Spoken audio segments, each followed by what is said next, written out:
Hello everyone, let's pick up our Bible study. Exodus 8:23-26 King James Version.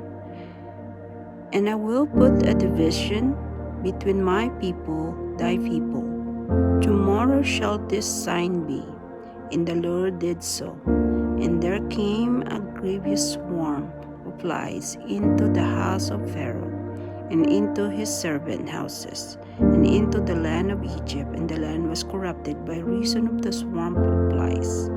And Pharaoh called for Moses and for Aaron, and said, Go ye, sacrifice to your God in the land. And Moses said, It is not me so to do, for we shall sacrifice the abomination of the Egyptian, the Lord our God.